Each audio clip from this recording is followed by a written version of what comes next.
Corona का कहर देश के कई राज्यों में चरम पर है। अस्पतालों में बेड फुल हैं और अब कई राज्यों में कोरोना मरीजों को होम आइसोलेशन के लिए भी कह दिया गया है।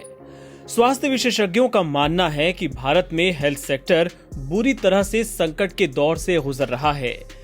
ये ऐसा वक्त है जब मरीज बीमार होने के बावजूद अस्पताल जाने से कतरा रहे हैं।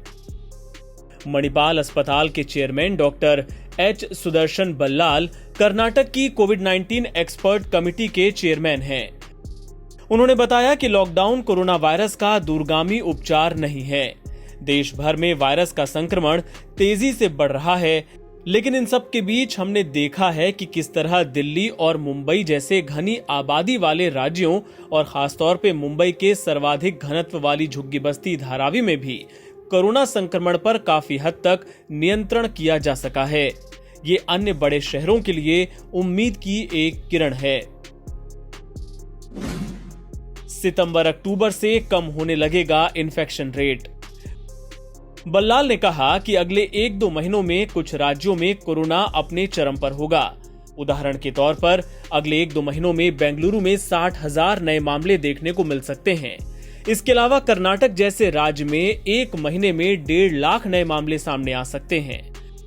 उन्होंने कहा कि सितंबर-अक्टूबर के बाद कोरोना संक्रमण की दर गिरने लगेगी और अगले साल की शुरुआत तक हमारे पास वैक्सीन आ सकती है। अनलॉक ना हुए तो अर्थव्यवस्था होगी चौपट।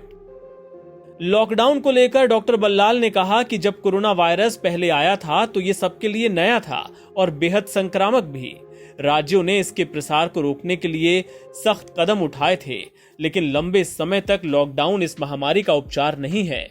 उन्होंने कहा कि अगर हम स्टेप बाय स्टेप अनलॉक नहीं होंगे तो हमारी अर्थव्यवस्था ध्वस्त हो जाएगी। हमारा स्वास्थ्य उद्योग संघर्ष कर रहा है। बच्चों को ना तो शिक्षा मिल पा रही है, ना ही टीके लग पा रहे हैं। संक्रमण के डर से माता पिता अपने बच्चों को टीका लगाने के लिए नहीं ले जाना चाहते। ऐसे में वक्त आ गया है कि हम कोविड-19 का पुनर्मूल्यांकन करें। केरल अब भी बेहतर मॉडल। देश का कौन सा राज्य कोविड-19 से उपजी परिस्थिति को सबसे बेहतर ढंग से संभालने में कामयाब रहा? इस सवाल के जवाब में बल्लाल ने कहा कि केरल में अभी मामले बढ़े हैं, लेकिन शुरुआत से ही ये प्रदेश कोरोना को नियंत्रित करने के मामले में एक अच्छा मॉडल बना हुआ है। इसके अलावा अन्य राज्य भी तेजी से सीख रहे हैं। दिल्ली और मुंबई में काफी बुरी स्थिति थी, लेकिन अब वे सही ट्रैक पर आ गए हैं। एनबीटी ऑनलाइन की रिपोर्ट।